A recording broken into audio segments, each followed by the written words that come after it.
ஆளுநருக்கு வந்து சிஎம்ஐயும் council of மினிஸ்டரையும் appoint பண்ற அதிகாரம் இருக்கு. அதாவது பதவி பிரமாணம் பண்ணி வைக்கிறார் இல்லையா, அதுக்கு அரசியலமைப்பு சட்டத்தில் ஒரு ஆர்டிகல் இருக்கு. அதே போல ஆளுநர் வந்து அமைச்சரவை council of ministers headed by CM அவங்க எடுக்கக்கூடிய முடிவுகளுக்கு வந்து கட்டுப்பட்டவர் அப்படின்னு சொல்லி ஒரு ஆர்டிகல் இருக்கும்.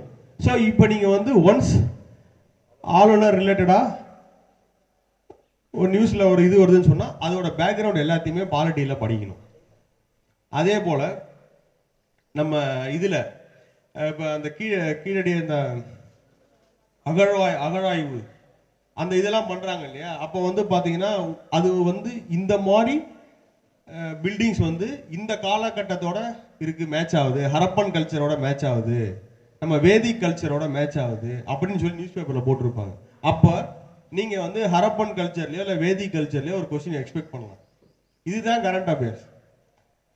புரியுதுல? டைரக்டா வந்து நீங்க எதிர்பார்க்குற மாதிரி இது பண்ண மாட்டாங்க. அதே போல வருஷம்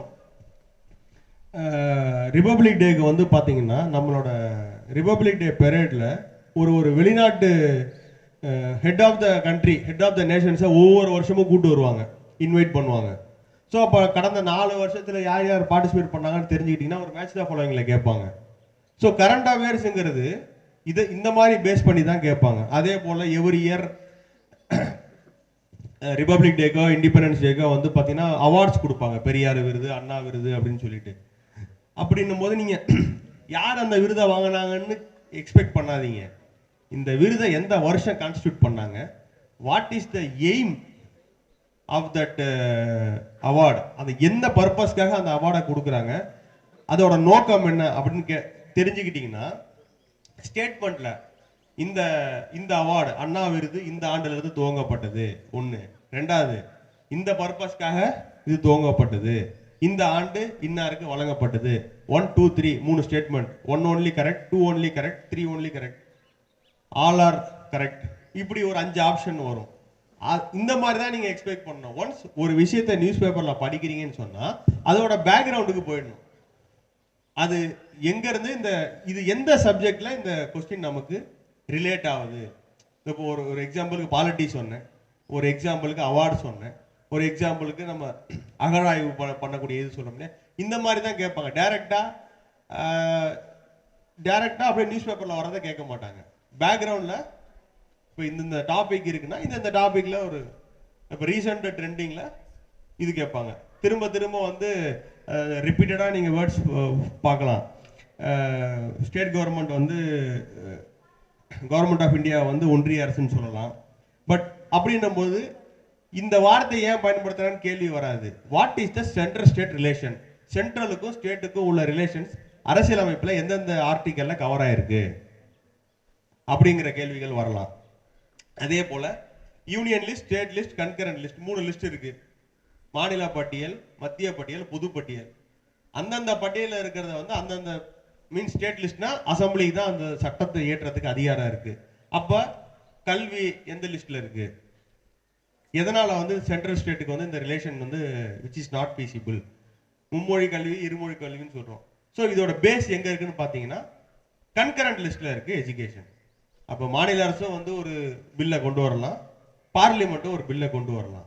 அப்போ ரெண்டுத்துக்கும் முரணா இருக்குன்னு சொல்லி சொன்னா எந்த பில் வந்து பார்லிமெண்ட்ல இயக்கப்பட்டிருக்கோ தட் ஹாஸ் மோர் ப்ரிவேல். இதெல்லாம் எங்க சொல்லியிருக்குன்னா state list, concurrent list, union லிஸ்ட்ல சொல்லியிருக்கு. இது வந்து சென்ட்ரல் ஸ்டேட் ரிலேஷன்ல உள்ள ஒரு ஆர்டிகல்ல கவர் ஆகும். புரியுதுங்களா? நீங்க ஒரு இஷ்யூவை நியூஸ் பேப்பர்ல பாக்குறீங்கன்னு சொன்னா அதோட பேக்ரவுண்ட்ல போய் படிச்சிடணும். வேற ஏதாவது கொஸ்டின்ஸ்? நல்ல கொஸ்டின்மா, தேங்க்யூ. வேற ஏதாவது கொஸ்டின் சார்?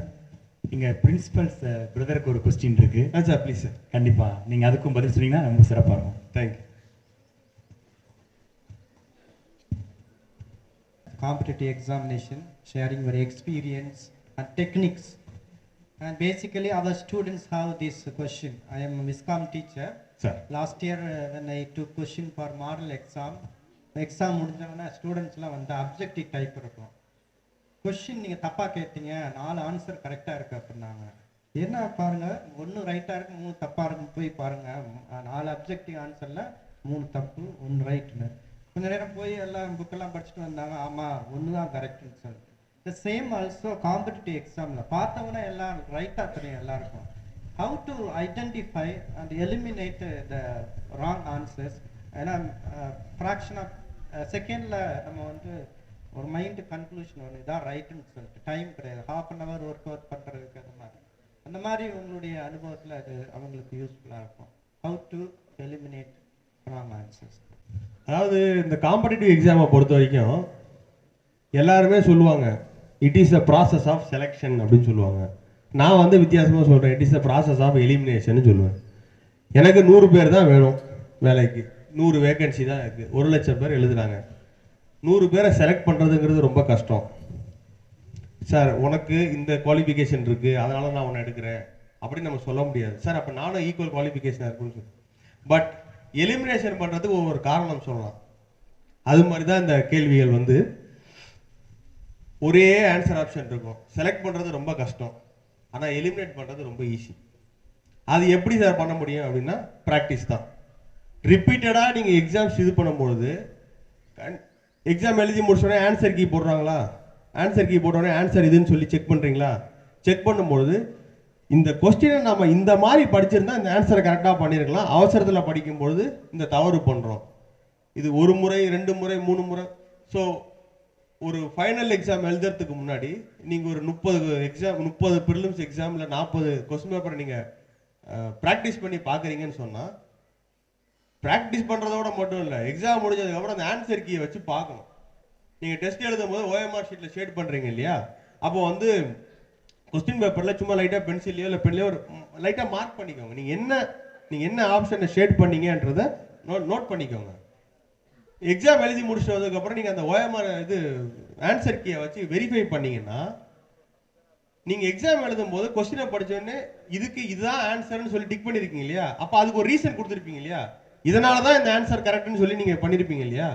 ஆன்சர் கீயை பார்க்கும்போது ஆன்சர் வேற இருக்கும். அப்போ புக்கில் போய் தேடுவீங்க இல்லையா, அப்போ நீங்கள் படிக்கும் பொழுது ஒரு விதமாக படிச்சிருப்பீங்க, கேள்வி ஒரு விதமாக வந்திருக்கும். இந்த பிரச்சனையை எப்படி நம்ம சால்வ் பண்ண முடியும்னா, ஒரு எக்ஸாம்பிள் எடுத்து கிரிக்கெட் விளையாடுறோம், கண்டினியூஸாக ஒரு பேட்ஸ்மேன் வந்து ஒரே பால்ல விக்கெட் ஆகிட்டே இருக்கிறாருன்னா அதை எப்படி நிவர்த்தி பண்ண முடியும்? கோச் கிட்ட போனோம், நான் இந்த பர்டிகுலர் பாலை நான் வந்து என்னால் ஃபேஸ் பண்ண முடியல அப்படின்னும் பொழுது திரும்ப அந்த பாலை போடணும், அந்த டெக்னிக்கை மாற்றணும்.